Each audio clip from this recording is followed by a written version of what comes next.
"You're not what I expected," she told me the first morning, standing in my kitchen in a silk blouse and yesterday's pride. I handed her a coffee and said nothing. She was forced to marry me, a mechanic in worn boots. What she didn't know yet was that I'd once signed deals worth more than everything her family had ever built. And what I didn't expect was that she'd be the one thing I never wanted to walk away from. Before we begin, tell us in the comments, have you ever completely misjudged someone the moment you met them, only to have them turn your whole world upside down? And where are you watching from? Don't forget to subscribe for more real, emotional stories. Let's begin. My name is Nathan Calloway. I'm 41 years old, I live in a house with a green front door, and I have a daughter named Ren who once smuggled a hermit crab home in a mason jar and presented me with a 4-point argument for why this was entirely reasonable. I drive a truck with 160,000 miles on it. I work 3 days a week at a garage 3 blocks from my house. Most mornings I'm up before sunrise, the coffee is made by 6, and the day is quiet in a way I chose deliberately and protect carefully. If you'd known me 12 years ago, you wouldn't recognize any of that. I'm telling you this story because there's something in it worth hearing, not because of who I used to be or how much money once moved through my hands like water through a broken dam, but because of a woman named Cecilia Hargrove. Because of what she chose, what it cost her, and what it turned out to mean. Because sometimes the most important things in a life arrive wearing the worst possible disguise. Nothing in this story happens the way anyone planned it. I should warn you about that up front. It started on a Tuesday in early April. The cherry trees on Alderman Street had just opened, and the whole neighborhood smelled of something sweet and temporary. I was at my kitchen window at 5:30 in the morning, coffee going cold in my hand, watching the pale gold light come up over the rooftops, thinking that this was a good life. A real one. Built from small, honest things. I had no idea what was coming. The Hargrove family were the kind that certain American cities produce every generation, not royalty, but something that functions like it. Old money, older reputation. Their name was on hospital wings and scholarship funds. Warren Hargrove had inherited the family investment group from his father, and somewhere in that long chain of inheritance the original sharp instinct that built the thing had been diluted into something that looked like authority but wasn't quite. Warren was not a bad man. He was a man who had been told since birth that he knew best, and had believed it so long he could no longer tell the difference between his judgment and the truth. He built walls around the people he loved and called it protection. His daughter Cecilia had spent 32 years navigating that architecture. She had gone to London 3 years earlier and built herself something real, a career as a financial analyst that had nothing to do with the Hargrove name. She'd been good enough that 2 major European firms had fought over her. Good enough to finally believe in the version of herself that existed outside her father's house. Then Warren sent her a single sentence by email, "The company needs you here." No explanation. No please. And Cecilia, who had never entirely broken free of the gravitational pull of that house, came home. She told herself it was temporary. She was still telling herself that when Warren called her into the library. He told her the truth without preamble, his version of mercy. The Hargrove Group was not struggling. It was collapsing. Failed investments, a leveraged acquisition gone catastrophically wrong, the withdrawal of their largest institutional partner. 6 weeks from bankruptcy. There was, he said, one solution. A creditor had agreed to extend a financial lifeline, not in exchange for equity or repayment terms, but for a marriage. His name is Nathan Calloway, Warren said. He lives simply. He has a daughter. He's poor, Cecilia said. Flat. Not angry. Just precise. He's modest, Warren said carefully. She looked at the 3 of them, her father's studied composure, Sylvia at the window, Rupert swirling his glass in the corner. The price to keep all of this, she said slowly, is me. No one corrected her. The registrar's office smelled of old paper. I arrived early and stood at the window watching April light break across the rain puddles on the street below, thinking about Ren, about how I would explain this to her that evening. Cecilia walked in composed, dark-haired, jaw set, hands still. But her eyes, when they found me across that small fluorescent room, were doing something more complicated. Assessing. And behind all of that, very carefully controlled, something that looked like grief. She didn't speak to me. She barely looked at me.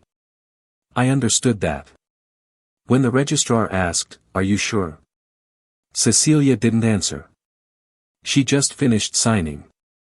The moment I reached for the pen, every phone in the room began to vibrate. I watched faces change, confusion, disbelief, alarm. The markets had moved. A name buried for a decade had resurfaced. I signed, Nathan Calloway, without hesitation, without looking at anyone's screen. I capped the pen and set it down quietly. Cecilia was watching me. Not her phone. Me. She didn't know yet that the name flooding every financial alert in that room was mine. She would find out. That was inevitable. But not today. I held the door. She walked through it. The cherry blossoms were still falling. That was how it began. I'd like to tell you that the drive from the registrar's office to my house was comfortable. That we talked, or at least existed in the same space without it feeling like two opposing weather systems forced into a single car. But that would be a lie, and I told you at the start that honesty is something I'm working on.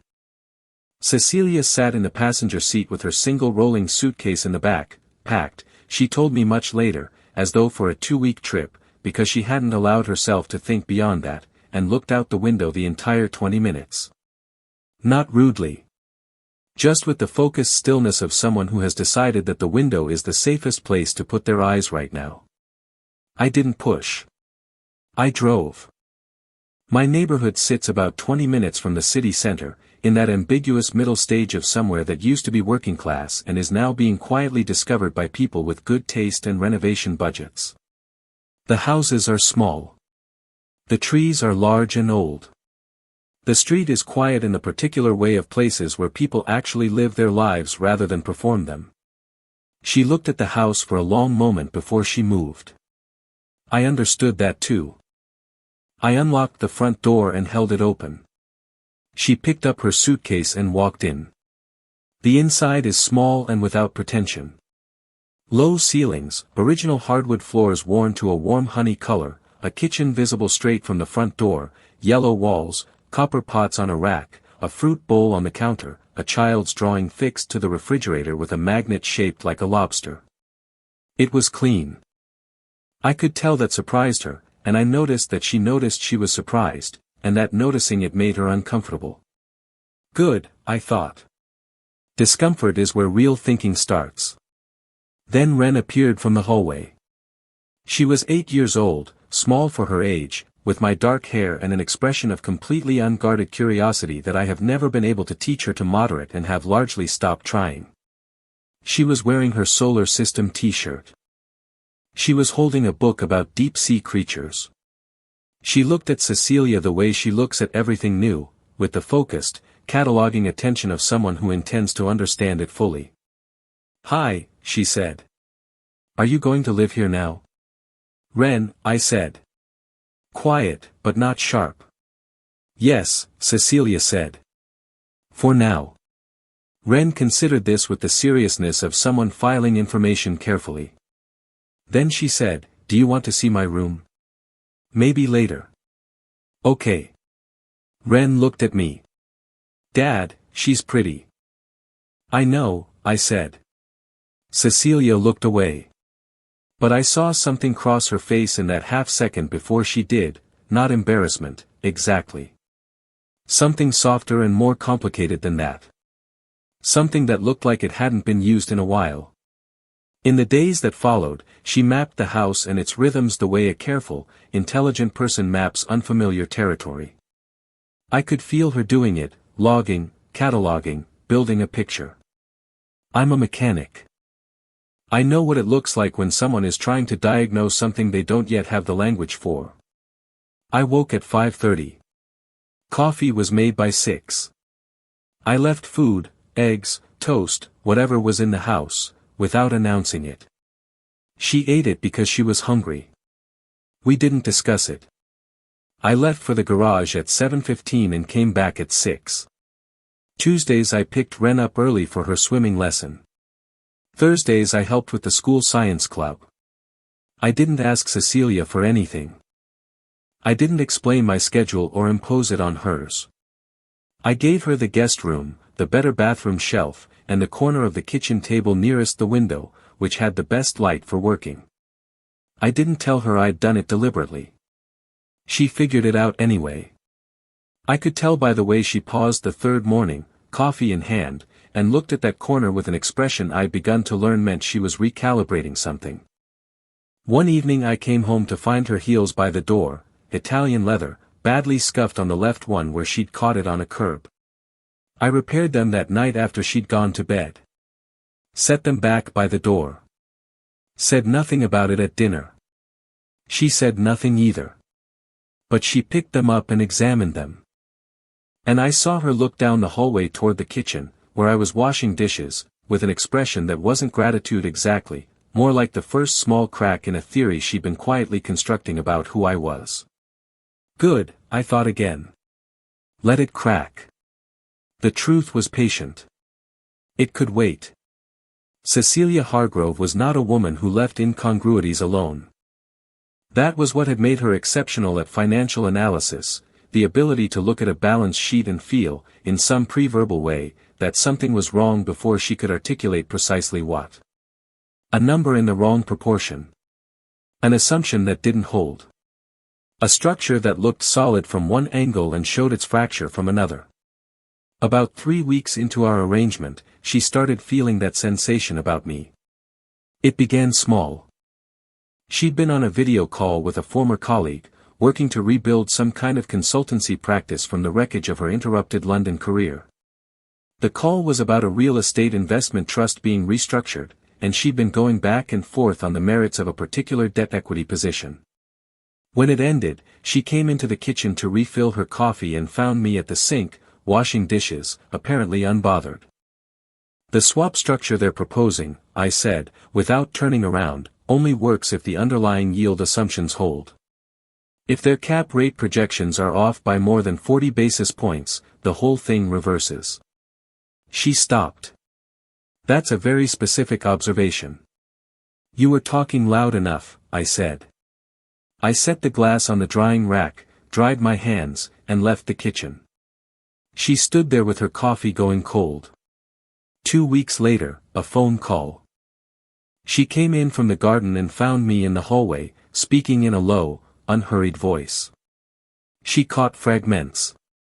The Singapore position, hold it, don't touch it until I say. The Harris acquisition, walk away. The liabilities aren't priced in. Tell them I'm not available.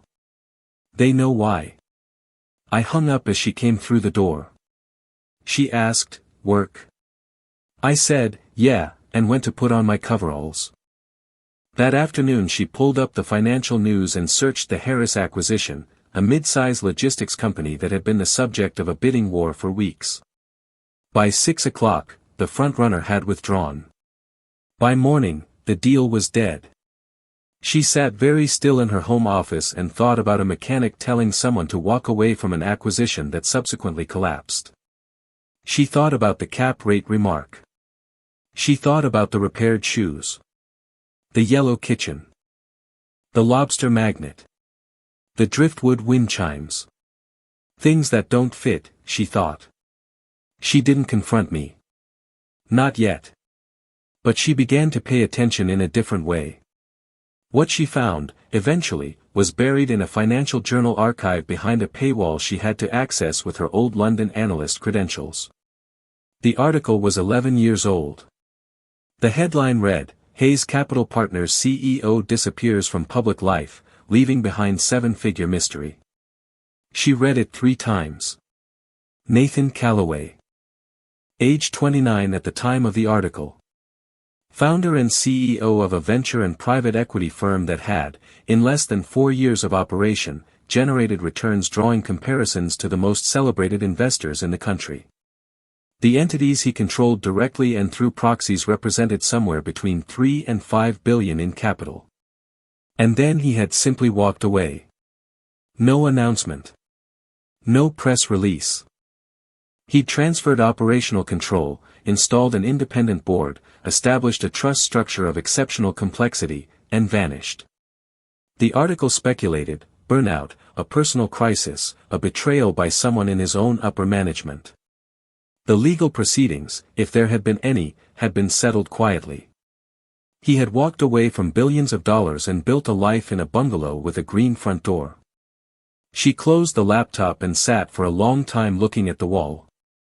That evening at dinner, Ren was telling us about a documentary she'd watched at school, creatures living at hydrothermal vents on the ocean floor, surviving without sunlight, sustained entirely by chemicals from the rocks.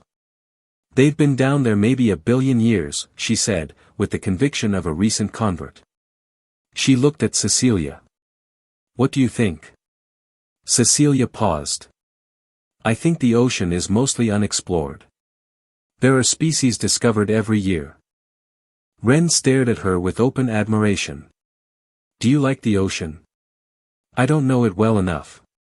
We could go sometime, Ren said, with the magnificent unself-consciousness of a child who doesn't understand that some things are complicated. Dad takes me to the tide pools. Cecilia looked at her plate. Maybe, she said. She didn't say no. I noticed. I didn't say anything about it, but I noticed, and I filed it away in the same careful place I'd been filing everything, the way she'd started taking her morning calls in the garden because the light was better, the way she'd begun leaving her coffee cup on the counter instead of washing it immediately, the way the house had started, incrementally and without announcement, to include her.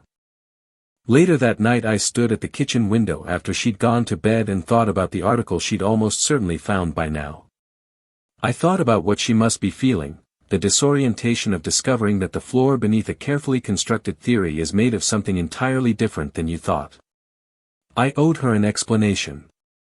I knew that.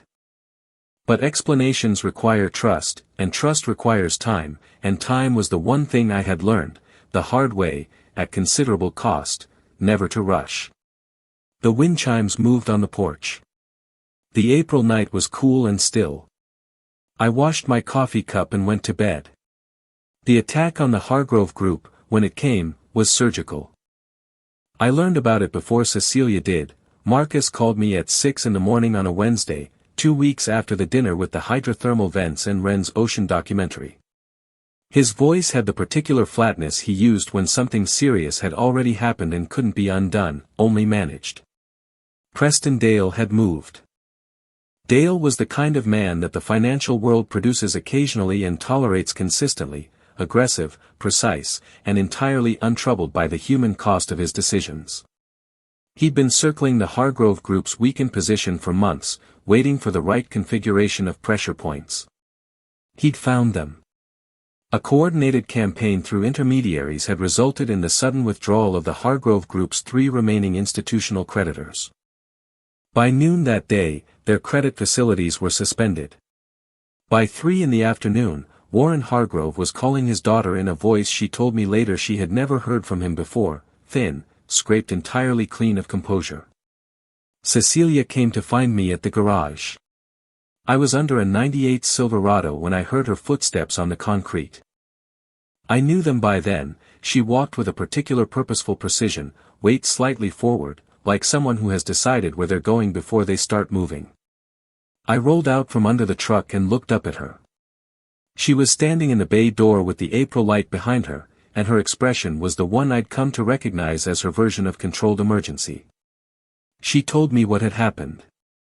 All of it, in clean, sequenced sentences, the way she delivered information when she was frightened and refusing to show it. I listened. I wiped my hands on a shop rag. Then I said, I know. The silence that followed was a specific kind. Not empty. Full, actually, full of the question she was deciding whether to ask. How long have you known about Dale?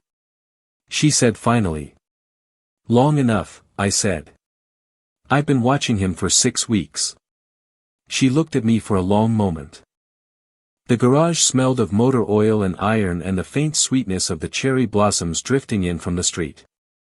"Nathan," she said, with a careful steadiness that I recognized because I used it myself, the voice you use when you need an honest answer and you're preparing yourself to receive one regardless of what it is. "Who are you?" I told her. Not everything, not yet, but enough. I told her about Hayes Capital. About what it had been and what had happened to it and why I had walked away. I told her about Marcus, about the holding structures, about the quiet operational role I'd maintained through intermediaries for 11 years while living 3 blocks from a garage that smelled like motor oil.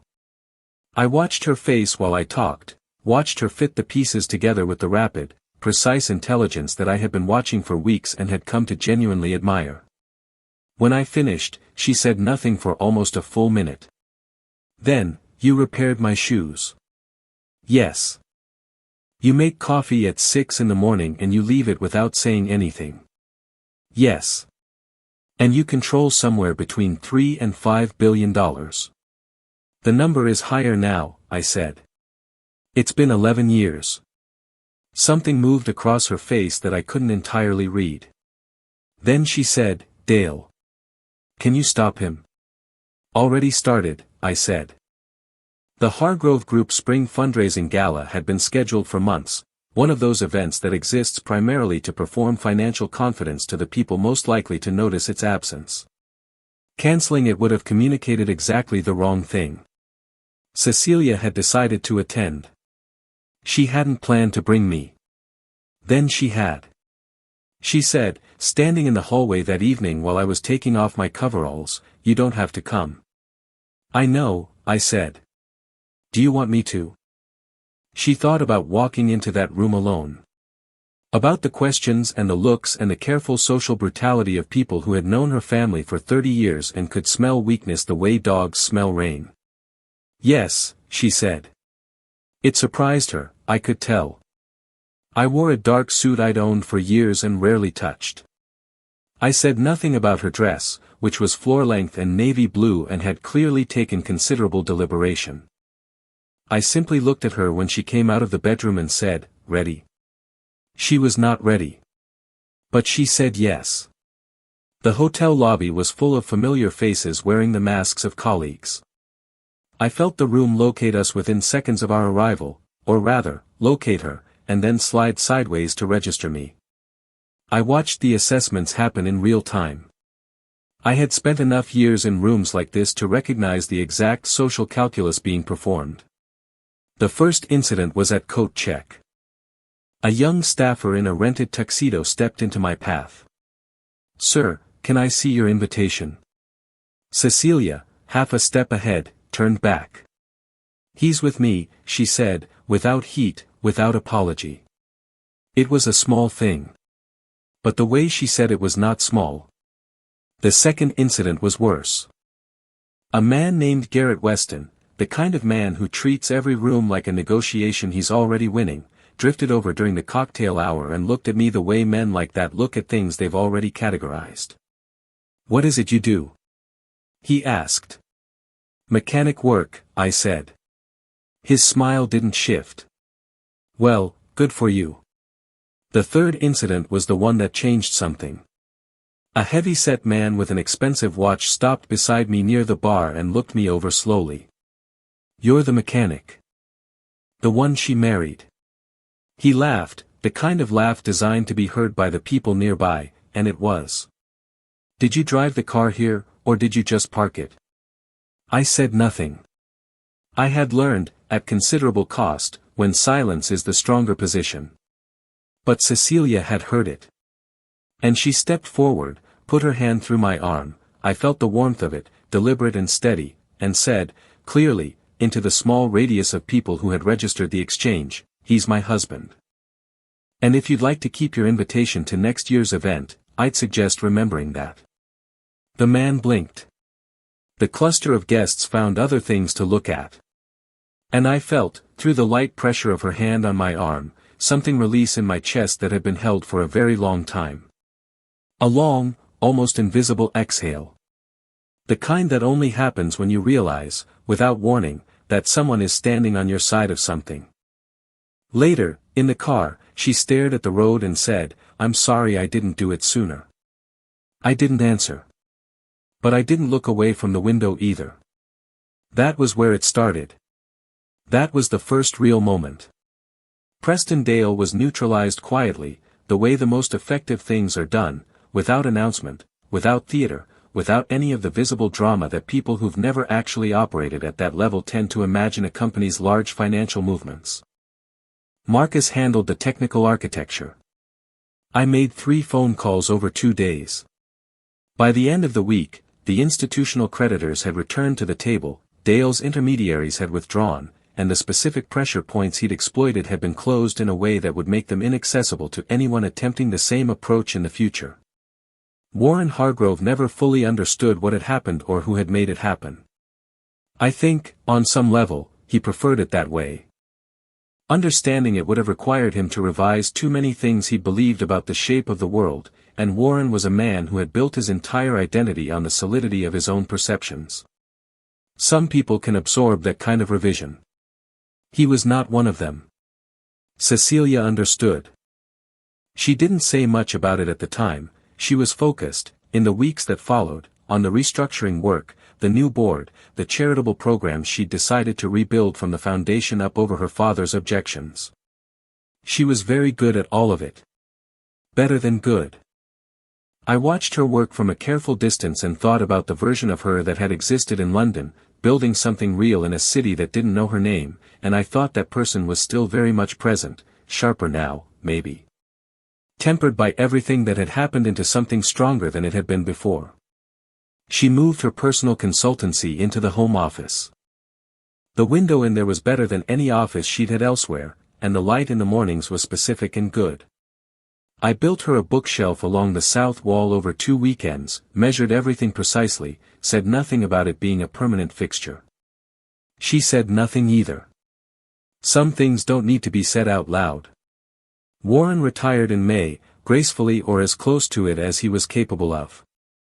Sylvia sent flowers when Cecilia's name appeared in a business profile. Cecilia sent a polite thank you card. Rupert remained complicated. He had known more about Dale's approach than he'd admitted during the crisis, and that knowledge sat between Cecilia and him like a stone in a path, not impassable, but requiring navigation. She was working on being okay with the fact that some things resolve slowly, if they resolve at all. I still worked at the garage 3 days a week. I had tried stopping for a period in the spring and found that I missed it, the specific satisfaction of something broken becoming functional, of a problem that had a real solution you could hold in your hands. Cecilia drove past one afternoon on her way to a meeting. She told me later she'd seen me through the open bay doors, talking to a young woman with a worried expression and an unreliable sedan. She'd watched me listen, nod, and say something that visibly relaxed the woman's shoulders. She said she'd sat at the red light and felt something so acute and so quiet that she hadn't tried to name it. I understood that. There are things that are better understood than named. It was a Saturday evening in late April when she told me. Wren was at the tide pools with a neighbor's family, her first trip without a parent, which she had lobbied for with the focused determination of someone who had inherited, as Cecilia once observed with a complicated expression, a certain approach to getting what she was after. I had agreed. Cecilia had made Wren recite the safety rules twice. We were on the porch. The air had that quality it sometimes gets in late April, like the day couldn't quite bring itself to end, the light staying long and gold and reluctant. Cecilia was reading. I was doing nothing in particular, which she had come to recognize, she told me, as one of my actual skills. The ability to be genuinely still without it being emptiness. She set her book down. I've been thinking, she said, about what I want. Not what the company needs. Not what my family needs. What I want. I looked at her. I want to stay, she said. Not because of the agreement. Not because of the circumstances. Because I choose to. I want to be here. In this house. With Wren. She looked at her hands. With you. I was quiet for a moment. Not because I didn't know what I wanted to say, but because some things deserve a moment of silence before you say them. It's true for me, I said. Has been for a while. She looked at me with those careful, complicated eyes, the same ones that had assessed me across a fluorescent registrar's office on a cool April morning that now felt like it belonged to a different version of both our lives. Then I'd like to try it, she said. Honestly. From the beginning. Without the architecture of other people's decisions. I reached across the small distance between our chairs and took her hand. Not dramatically. Not with the weight of a gesture designed to be witnessed. Just a quiet, deliberate thing, my hand, warm and calloused and completely steady, closing around hers. She looked at our hands. Then she looked at me. Neither of us said anything else. We didn't need to. Ren came home at 7, sunburned and ecstatic, carrying a mason jar containing a hermit crab she had been explicitly told she was not allowed to take home. She had taken it home anyway, with a detailed explanation prepared involving the crab appearing injured and therefore requiring observation. I looked at the crab for a moment. We'll talk about the rules, I said. But one night. Ren beamed. She set the jar on the kitchen table, then looked at Cecilia with the straightforward intensity she sometimes deployed without warning. Are you staying? Cecilia looked at her, at this small, serious, open-hearted person who had offered to show her her room on the very first day. Yes, she said. I'm staying. Ren nodded with the air of someone whose assessment had been confirmed rather than someone receiving surprising news. Good, she said. The crab's name is Copernicus. Absolutely not, I said. He looks like a Copernicus. He doesn't look like anything yet. He's a crab. Cecilia laughed. It came out fuller than I think she expected, less constructed, more real.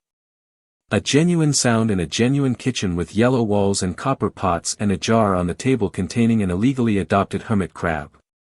I looked at her when she laughed. I didn't say anything. But she saw the thing behind my eyes, the quiet, enormous thing, and she didn't look away.